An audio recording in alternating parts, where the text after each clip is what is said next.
അവൻ ബോംബെക്ക് പോയി, അവനെ കോഴ്സിന് ചേർത്തു, അമ്മ പോയിട്ടുണ്ട്.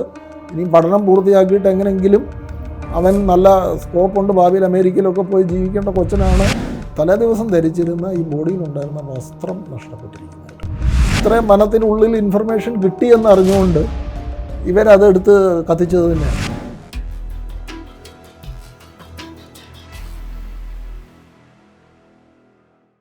സാധാരണ കൊലപാതക കേസുകളിലൊക്കെ പ്രതിയെ കണ്ടുപിടിക്കുക എന്ന് പറയുന്നതാണ് ദുഷ്കരമായിട്ടുള്ള കാര്യം. പക്ഷേ ചില കേസുകളിൽ അപൂർവമായിട്ടെങ്കിലും ആരാണ് കൊല്ലപ്പെട്ടത് എന്ന് തിരിച്ചറിയാൻ ചില ബുദ്ധിമുട്ടുകൾ നേരിട്ട സാഹചര്യങ്ങൾ ഒക്കെ ഉണ്ടായിട്ടുണ്ട്. സാറിൻ്റെ സർവീസിൽ അത്തരത്തിലുള്ള ചില കേസുകൾ കൈകാര്യം ചെയ്തതായി കേട്ടിട്ടുണ്ട്. അതേക്കുറിച്ചൊന്ന് പറയാമോ? ഇത് വളരെ പഴയ ഒരു കേസാണ്. ഇതിൽ പ്രതിയെയും അത്ര എളുപ്പമല്ലായിരുന്നു. എങ്കിലും 98 കാലത്താണ്. ഇത് പത്തനംതിട്ട ജില്ലയിലെ ഒരു മലയോര പോലീസ് സ്റ്റേഷൻ. മലയോര പോലീസ് സ്റ്റേഷൻ എന്ന് പറഞ്ഞാൽ അത് കൂടുതലും വനം ഉള്ള പോലീസ് സ്റ്റേഷനാണ്. വൈകുന്നേരം ഒരു 5:30-6 മണിയോട് കൂടി അവിടുത്തെ ഒരു പ്രാദേശിക രാഷ്ട്രീയ നേതാവ് പോലീസ് സ്റ്റേഷനിൽ വന്നിട്ട് പറഞ്ഞു, അവിടെ വനത്തിലൂടെ കടന്നു പോകുന്ന ആ റോഡിൻ്റെ 2 സൈഡിലും സെറ്റിൽമെൻ്റ് ആയിട്ടുള്ള ആളുകളുണ്ട്. ഒരു കലുങ്കുണ്ട്, കലുങ്കിനകത്ത് ഒരു ബോഡി ഇരിക്കുന്നു, വിറക് ഓടിക്കാൻ പോയ സ്ത്രീകൾ കണ്ടു എന്നാണ് ഇൻഫർമേഷൻ. മനസ്സിലായി. അപ്പോൾ ഈ സ്ഥലത്തേക്ക് അവിടെ നിന്ന് സ്റ്റേഷനിൽ നിന്ന് പോകാൻ കുറച്ച് ദൂരമുണ്ട്. നമ്മൾ ഈ പ്രാദേശിക രാഷ്ട്രീയ നേതാവിനെ കൂടെ കൂട്ടിയിട്ട്, അദ്ദേഹത്തെ കൂടെ കൂട്ടിയിട്ട് നമ്മൾ ജീപ്പിൽ പോയി. പക്ഷേ ഇവിടെ ഈ അന്നത്തെ കാലത്ത് പോലീസ് സ്റ്റേഷനിലെ ജീപ്പ് കയറി ചെല്ലാൻ ബുദ്ധിമുട്ടുള്ള സ്ഥലമാണ്. പഴയ മഹീന്ദ്രയുടെ ജീപ്പാണ്. പക്ഷേ നമ്മൾ അവിടെ നിന്ന് ഒരു ജീപ്പ് ഇദ്ദേഹം തന്നെ സംഘടിപ്പിച്ച് ഞങ്ങൾ ആ ജീപ്പ് കിട്ടിയ ഭാഗത്തു നിന്ന് പോലീസുകാരുമായിട്ട് സ്ഥലത്ത്. അപ്പോൾ സ്ഥലത്ത് കഴിയുമ്പോൾ ഇത് വനത്തിൻ്റെ നടുക്കാണ്, ചുറ്റും ഈറ്റ കാടുകളൊക്കെ ഉണ്ട്. ഒരു കലുങ്കിൻ്റെ അടിയിലായിട്ട് ഒരു ബോഡി ഇരിപ്പുണ്ട്. അപ്പോൾ ഈ ഏതാണ്ട് ഈ കാലവർഷ സമയമാണ്. ഞങ്ങൾ ചെന്നപ്പോഴത്തേക്കും നല്ല കോരി ചൊരിയുന്ന മഴ. അപ്പോൾ ഒരു പാൻറ് ഷർട്ടും ധരിച്ചിരിക്കുന്ന പോലെ തോന്നി. ഞങ്ങൾ അതിനകത്ത് കയറി നോക്കിയപ്പം ബോഡിയുണ്ട്. ഇപ്പോൾ കൂടുതൽ വിശദമായിട്ട് നോക്കുന്നില്ല, എന്നാലും ആളെ ഏറെക്കുറെ കണ്ടു. പക്ഷെ അവിടുത്തെ ഒരു കുഴപ്പം, ഈ സാധാരണ ഉള്ളിടത്ത് പോലെ നമ്മൾ രാത്രിയിൽ ഇവിടെ ഗാർഡ് വിടണം. അപ്പോൾ ഇതൊന്ന് ഈ വനത്തോട് ചേർന്ന് കിടക്കുന്ന സ്ഥലം, അതുപോലുള്ള ഒരു പോലീസ് സ്റ്റേഷൻ ആയതുകൊണ്ട് പോലീസുകാരുടെ എണ്ണം വളരെ കുറവ്. അത് സ്ഥലം ഉള്ളിടത്ത് പറ്റും. ഇത് ഒന്ന് കോരിച്ചൊരിയുന്ന മഴ, അത് വർഷകാലം, മഴക്കാലം.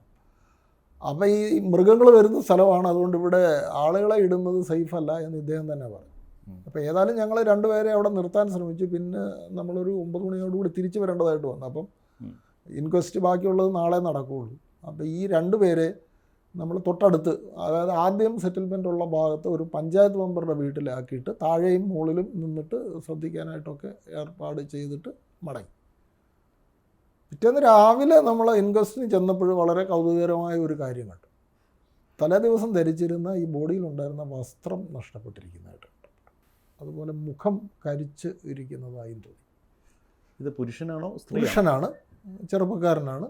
പക്ഷേ 3-4 ദിവസം പഴക്കമുള്ളതുകൊണ്ട് അതിനെപ്പറ്റി വ്യക്തമായിട്ടൊരു ധാരണ കിട്ടുന്നില്ല, ആളെ ഐഡൻറ്റിഫൈ ചെയ്യാൻ പറ്റുന്നില്ല. കാര്യം 3-4 ദിവസം വസ്ത്രങ്ങൾ മാറ്റിയിരിക്കുന്ന പോലെ തന്നെ തോന്നി. അപ്പോഴങ്ങനെയാണ് അന്വേഷണം തുടങ്ങുന്ന. ആളെ മനസ്സിലാകുന്നില്ല. നമ്മൾ പോസ്റ്റ്മോർട്ടം ചെയ്തു. പക്ഷേ അന്നത്തെ ഒരു പ്രധാന പ്രശ്നം സാങ്കേതിക അന്വേഷണത്തിനുള്ള ശാസ്ത്രം ഇത്ര പുരോഗമിച്ചിട്ടില്ല. അത് DNA പോലുള്ള പരിശോധനകളൊന്നുമില്ല. ഏതായാലും പോസ്റ്റ്മോർട്ടത്തിന് അയച്ച് മെഡിക്കൽ കോളേജിൽ ഒരു 3 ദിവസം വരെ സൂക്ഷിക്കാനൊരു നിർദ്ദേശം കൊടുത്തിട്ട് അന്വേഷണം തുടങ്ങി. ഈ മലയോര ജില്ലയാകുമ്പോൾ ഈ ക്രൈം സ്ക്വാഡുകളുള്ള പോലീസുകാരൊന്നുമില്ല. പക്ഷേ ഈ തലേ ദിവസം രാത്രി നല്ല മഴക്കാലമാണ്, നല്ല ഇരുട്ടത്ത് ടോർച്ച് വെളിച്ചത്തിലാണ് ഈ ബോഡി കണ്ടത്. അപ്പോൾ വസ്ത്രം ഉണ്ടായിരുന്നു എന്നും പിറ്റേ ദിവസം കണ്ടില്ല എന്നുമുള്ള ഒരു സംശയത്തിൽ നിന്ന് നമുക്കൊരു കാര്യം തോന്നി, ഇത് തൊട്ടടുത്തുള്ള, അതായത് ഈ സെറ്റിൽമെൻറ്റിലുള്ള ആരെങ്കിലും അറിയാതെ നടക്കില്ല. തന്നെയല്ല മുകളിലും താഴെയും പോലീസുകാരും ഉണ്ട്. അപ്പോൾ സ്വാഭാവികമായിട്ട് ഒരു റോഡിൽ കൂടെ ഒരു വണ്ടിയിൽ അതിൽ പോകാനും പറ്റില്ല എന്നൊരു തോന്നലുണ്ട്. അപ്പോൾ ഈ ഏത് പോലീസ് സ്റ്റേഷനിലും ഒരു ക്രൈം ഉണ്ടായാൽ അതിനകത്ത് നല്ല താല്പര്യമുള്ളൊരു 3-4 പോലീസുകാരാണ്. അവരവരുടെ സമയം മെനക്കെടുത്തി പൈസയും മുടക്കി വീടും മറന്ന് പോന്ന് അതിനെ സഹായിക്കാൻ ഒരു CIO SIO, അതാണ് എല്ലാ കേസിൻ്റെയും ഡിറ്റക്ഷൻ.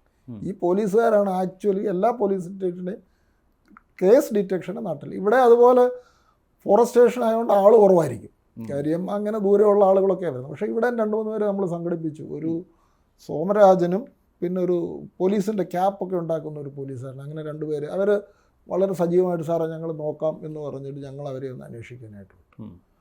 അപ്പോൾ അവർക്ക് ഒരു നമ്മുടെ വണ്ടി ഓടാത്തോണ്ട് സർക്കിൾ ഇൻസ്പെക്ടറുടെ വണ്ടിയും കൊടുത്തു, അത് കയറേണ്ട. പക്ഷെ അവർ വളരെ നന്നായിട്ടത് ചെയ്തു. അവർ പോയി അന്വേഷിച്ച് വന്നു കഴിഞ്ഞപ്പോൾ ഈ ഫോറസ്റ്റുമായി ബന്ധപ്പെട്ട് ഈ നേരത്തെ ഈ ഫോറസ്റ്റ് ഒഫൻസസ് ചെയ്യുന്ന ഒരാളുടെ കൂടെ പോയിക്കൊണ്ടിരുന്ന അയാളുടെ മകനെ പറ്റിയുള്ള ചില ഇൻഫർമേഷൻ അവർക്ക് കിട്ടി. അങ്ങനെ ഒരു വീട് ലൊക്കേറ്റ് ചെയ്തു. അത് ഈ റോഡ് ചെല്ലുന്നിടത്തുനിന്ന് ജനവാസം തുടങ്ങുന്ന ആരംഭ സ്ഥലത്താണ്. അപ്പോൾ അവർ വിളിച്ചു പറഞ്ഞ അനുസരിച്ച് അവർ ആ ഒരു വീടൊന്ന് പരിശോധിച്ചു. അപ്പോൾ പരിശോധിക്കാൻ ചെന്നപ്പം തന്നെ ആ വീട്ടിലുണ്ടായിരുന്ന ഒരാൾ ഓടി. പക്ഷേ ഇവർ രണ്ടുപേരും നല്ല ആക്റ്റീവായിരുന്നവർ. അവർ അവിടെ ആ പോലീസുകാർ വിളിച്ച് പുറകെ അപ്പോഴത്തേക്ക് ഓഫീസേഴ്സിനെ അറിയിച്ചു. അന്ന് മൊബൈൽ ഫോണൊന്നുമില്ല, 98 കാലമാണ്. അവർ നോക്കിയപ്പോൾ ഈ വീട്ടിൽ നിന്നൊരു എക്സ്റേയും പത്തനംതിട്ടയിലെ ഒരു ഹോസ്പിറ്റലിലെ ഡോക്ടറുടെ ഒരു പ്രിസ്ക്രിപ്ഷനും കണ്ടു. വീട്ടിൽ നിന്ന് കിട്ടി. അപ്പോഴേതാണ്ടൊരു സംശയമായി. അതുകൊണ്ട് പത്തനംതിട്ടയിൽ അന്വേഷിച്ചപ്പോൾ ഒരാളിങ്ങനെ 3-4 പയ്യന്മാർ വന്നിരുന്നു. അപ്പോൾ അവർ എന്തോ പണി ചെയ്തപ്പോഴെന്തോ കൈക്ക് മുറിവ് പറ്റിയതാണ്, ആ ഫ്രാക്ചർ ഉണ്ടാക്കാൻ കൊടുത്തിരുന്നു. അത് അവർ പോയതായിട്ട് പത്തനംതിട്ട ഒരു ലാബുകാർ പറഞ്ഞു. ഇങ്ങനെ ഇവിടെ വന്നിരുന്നു, എക്സ്റേ എടുത്തിരുന്നു, 3 ചെറുപ്പക്കാരാണ് എന്നും പറഞ്ഞു. വലിയ പ്രായമൊന്നുമില്ല. അപ്പോൾ ഏറെക്കുറെ നമ്മൾ പ്രതികളെ പറ്റി ഒന്ന് സൂചനയായി. പ്രതികൾ ഒളിവിലായി. ഒന്ന് ഈ പറഞ്ഞ ആൾ, ആ ചെറുപ്പക്കാരൻ തന്നെ, അയാളുടെ ഒരു കൂട്ടുകാരൻ അടുത്ത സമീപ പ്രദേശത്തുള്ള ഒരു കുറച്ച് മാറിയുള്ള ഒരു ചെറുപ്പക്കാരനെ അയാളെ സ്ഥിരം കാണാറുണ്ട്. അയാൾക്ക് നേരത്തെ ചില ക്രൈം ബാക്ക്ഗ്രൗണ്ടുള്ള ആളാണ്. പിന്നെ ഒന്ന് വളരെ കൊച്ചൊരു പയ്യനാണ്, ഒരു 18 വയസ്സൊക്കെ വരും. അയാൾ അവിടുത്തെ ഒരു പാവപ്പെട്ട വീട്ടിലെ കുട്ടിയാണ്. അപ്പോൾ ഇവരുടെ കൂട്ടത്തിൽ കൂടി അങ്ങനെയായി. ഇവർ അബ്സ്കോണ്ടിങ്ങാണ്. പക്ഷേ നമ്മളുടെ പ്രശ്നം അവിടെ അല്ല കിടക്കുന്നത്. നമ്മുടെ പ്രശ്നം ഈ മരിച്ച ആളെ ഐഡൻറ്റിഫൈ ചെയ്യുക എന്നുള്ളതാണ്. അത് മിസ്സിംഗ് കേസുകൾ നോക്കിയിട്ട് പത്തനംതിട്ട ജില്ലയിലും കൊല്ലം ആലപ്പുഴ ജില്ലയിലും ഒക്കെ വിളിച്ച് ചോദിച്ചിട്ട്, അല്ലെങ്കിൽ കോട്ടയം ജില്ലയൊക്കെ വിളിച്ച് ചോദിച്ചിട്ട് ഒരാളെയും കിട്ടുന്നില്ല.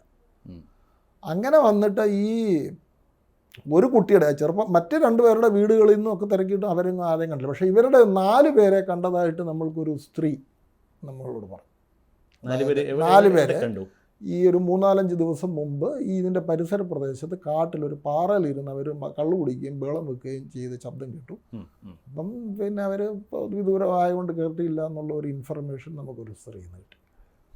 അപ്പം 4 പത്തനംതിട്ടയിൽ ആശുപത്രിയിൽ ചെന്നത് 3. അപ്പം ഒരാൾ മിസ്സിങ് എന്നുള്ള നിഗമനത്തിലെത്തി. അങ്ങനെ വന്ന് തപ്പിക്കഴിഞ്ഞപ്പോൾ ഇവരുടെ ആളുകളോടൊക്കെ ചോദിച്ച് ഇവർ വീടുകൾ വന്നോട് ചോദിച്ചപ്പോഴൊക്കെ 4 പേരുണ്ടായിരുന്നു എന്ന് പറഞ്ഞു. ഇയാളെ അറിയാവുന്നത് അജിത്ത് എന്നാണ് എൻ്റെ ഓർമ്മ. അജിത്ത് പത്തനംതിട്ട. ഇങ്ങനെ ഒരാളിലേക്ക് എത്തി. അജിത്ത് പത്തനംതിട്ടയാണ് 4ാമത്തെ ആളെന്നുള്ളൊരു സംശയമുണ്ട്. അയാൾ ഈ പറഞ്ഞ പോലെ ഒരു 10, 23, 24 വയസ്സൊക്കെ കാണുകയുള്ളൂ, ചെറുപ്പക്കാരനാണ് അയാൾ. പിന്നെ അയാൾക്ക് കരാട്ടെ പഠിച്ചിട്ടുണ്ടോ എന്നുള്ള രീതിയിൽ ഒരു ഇൻഫർമേഷൻ കൂടെ കിട്ടി. അപ്പോൾ ഈ പറഞ്ഞ ഈ എക്സ്റേ കണ്ട വീടിൻ്റെ കൂട്ടുകാരൻ എന്ന് പറഞ്ഞ ആൾ കരാട്ടെ മാസ്റ്ററാണ്. അപ്പം പിന്നെ ആ ഒരു ബന്ധം അയാളുടെ സുഹൃത്ത് എന്നുള്ള ഒരു നിഗമനത്തിലേക്ക്. അങ്ങനെ ഇയാളെ തപ്പിയെടുത്തിട്ട് പത്തനംതിട്ട കരാട്ടെ അജിത്ത് ഒരു 20-24 വയസ്സ് എന്നുള്ള രീതിയിൽ 2 ദിവസം. അപ്പോൾ അതിൻ്റെ ഇടയിൽ മെഡിക്കൽ കോളേജിൽ നിന്ന് വിളി വരാൻ തുടങ്ങി. കാരണം 3 ദിവസത്തിൽ കൂടുതൽ വെക്കാൻ അന്നത്തെ കാലത്ത് എന്തോ ഇഷ്യൂസാണ്. അപ്പോൾ എത്രയും പെട്ടെന്ന് നിങ്ങളെ ഐഡൻറ്റിഫൈ ചെയ്യാനായിട്ടിരുന്നു. അപ്പോൾ അങ്ങനെ വന്നു കഴിഞ്ഞപ്പോഴാണ് പത്തനംതിട്ടയിൽ ആദ്യം കോൺസെൻട്രേറ്റ് ചെയ്യാൻ തീരുമാനിച്ചത്. അപ്പം പത്തനംതിട്ട നഗരസഭയിലെ മുഴുവൻ വോട്ടേഴ്സ് ലിസ്റ്റും പരിശോധിക്കാൻ തീരുമാനിച്ചു. അപ്പോൾ അന്ന് വോട്ടേഴ്സ് ലിസ്റ്റ് ഒന്നും ഓൺലൈനിൽ കിട്ടില്ല, എല്ലാം കോപ്പിയാണ്. പക്ഷേ അന്നത്തെ ഒരു പ്രത്യേകത, അന്ന് ഈ പ്രധാന രാഷ്ട്രീയ പാർട്ടികൾക്കാർക്കൊക്കെ അവരുടെ പ്രാദേശികമായിട്ട് ബൂത്ത് ഏജൻറ്റുമാരുണ്ട്. നമ്മൾ അവരുടെ അടുക്കൽ പോയി ചോദിച്ചാൽ അവർ ഇന്നത് പറഞ്ഞിട്ടൊരു വീട്ടുപേര് പറഞ്ഞിട്ട് അവർ കാണാതെ മനസ്സിൽ നിന്ന് ഈ ലിസ്റ്റ് പറയും. അപ്പോൾ അങ്ങനെ പത്തനംതിട്ടയിലുണ്ടായിരുന്ന അന്നത്തെ ഒരു മുനിസിപ്പൽ കൗൺസിലർ ഞങ്ങളുടെ സഹായത്തിന്, എനിക്ക് തോന്നുന്നു അദ്ദേഹത്തിൻ്റെ പേരും അജിത്ത് എന്നായിരുന്നു തോന്നുന്നു. അദ്ദേഹത്തിനെ നമുക്ക് അവിടുത്തെ ഒരു മാധ്യമ സുഹൃത്ത്, അവിടെ ബിനു എന്നൊക്കെ പറഞ്ഞിട്ട് മംഗളം പത്രത്തിൽ ജോലി ചെയ്തിരുന്ന ഒരു സുഹൃത്ത് ഈ അജിത്തിനെ പരിചയപ്പെടുത്തി. അജിത്ത് അയാളുടെ സോഴ്സിൽ അദ്ദേഹവുമായി ബന്ധപ്പെട്ട, അദ്ദേഹത്തിൻ്റെ പേര് അജിത്ത് എന്നാണെന്ന് എനിക്ക് തോന്നുന്നു, പക്ഷേ എന്തായാലും അദ്ദേഹം അന്ന് അവിടുത്തെ പത്തനംതിട്ടയിലെ മുനിസിപ്പൽ കൗൺസിലറായിരുന്നു. അദ്ദേഹത്തിൻ്റെ ആളുകളുമായി ബന്ധപ്പെട്ട് വന്നിട്ട് 20-25 വയസ്സുള്ള അജിത്ത്, പിന്നൊരു കരാട്ടെ ബാക്ക്ഗ്രൗണ്ട് പഠിച്ചിട്ടുണ്ട്, അത് എല്ലാവരും അറിയണമെന്നില്ല. അങ്ങനെ പറഞ്ഞ് അവസാനം 2-3 ദിവസം നമ്മൾ ഒരാളിലെത്തി. അയാൾ പത്തനംതിട്ട നഗരസഭാ പരിധിയിൽ താമസിക്കുന്ന ഒരാളാണ്. ഇയാളും ഇയാളുടെ അമ്മയും മാത്രമാണ് ആ വീട്ടിൽ താമസിക്കുന്നത്. ഇയാൾക്ക് 2 സഹോദരിമാരാണ്, അച്ഛൻ മരിച്ചു. അപ്പം ഇയാളുടെ ഒരു സഹോദരി അമേരിക്കയിലാണ്, ഒരു സഹോദരി വിവാഹം കഴിച്ചിട്ട് പത്തനംതിട്ട ജില്ലയിൽ തന്നെ താമസിക്കുന്നു. ഇയാളുടെ അമ്മ ഒരു 4-5-6 ദിവസം മുമ്പ് അമേരിക്കയ്ക്ക് പോയിട്ടുണ്ട്. ഈ അജിത്തിൻ്റെ ഈ അജിത്ത് നമ്മൾ ഉദ്ദേശിക്കുന്ന ആളിൻ്റെ. മനസ്സിലായി. ഇയാളുടെ അമ്മയെ ഇയാൾ കൊണ്ട് തിരുവനന്തപുരം വിമാനത്താവളത്തിൽ വിടാനായിട്ട് കൂടെ പോയത് ഇയാളാണ്. പക്ഷേ ഇയാൾക്ക് തൊട്ടടുത്ത ദിവസം ഇയാളെ ബോംബെയിൽ ഒരു കോഴ്സ് പഠിക്കാനായിട്ട് ചേർത്തിരിക്കുകയാണ്.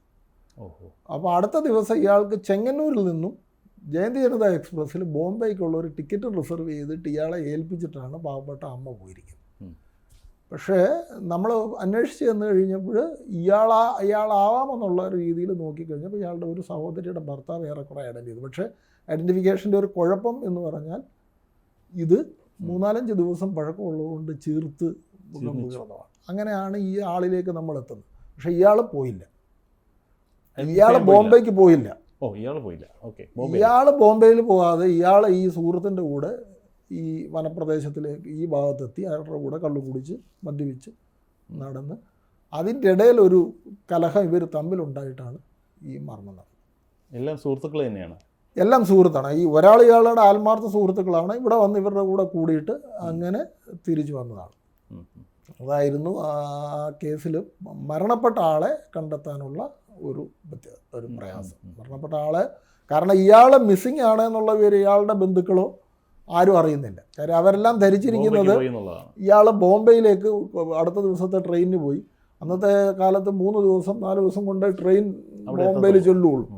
അപ്പോൾ ഇയാൾ മിസ്സിങ് ആണ് എന്നുള്ളത് ഇയാളെ കാണുവാനില്ല, അല്ലെങ്കിൽ ഇയാൾ തന്നെയാണ് എന്നുള്ളത് ഇയാളുടെ നാട്ടിലുള്ള സഹോദരിയുടെ ഭർത്താവൊക്കെ അറിയുന്നത് പോലും വൈകിയാണ്. നമ്മൾ പോലീസ് ചെന്നിട്ട് ഇങ്ങനെ ഒരാളുണ്ടോ എന്ന് ചോദിക്കുമ്പോഴാണ് അയാളും പറയുന്നത് സാറേ അതിനുള്ള സാധ്യതയില്ല, അവൻ ബോംബെക്ക് പോയി അവനെ കോഴ്സിന് ചേർത്തു, അമ്മ പോയിട്ടുണ്ട്, ഇനി പഠനം പൂർത്തിയാക്കിയിട്ട് എങ്ങനെയെങ്കിലും അവൻ നല്ല സ്കോപ്പുണ്ട്, ഭാവിയിൽ അമേരിക്കയിലൊക്കെ പോയി ജീവിക്കേണ്ട കൊച്ചനാണ്, അതുകൊണ്ട് അവൻ ഒരു കാരണവശാലും ഇങ്ങനെയുള്ള കമ്പനിയിൽ പോവില്ല എന്നുള്ള ഒരു കാര്യമാണ് അവരും പറയുന്നത്.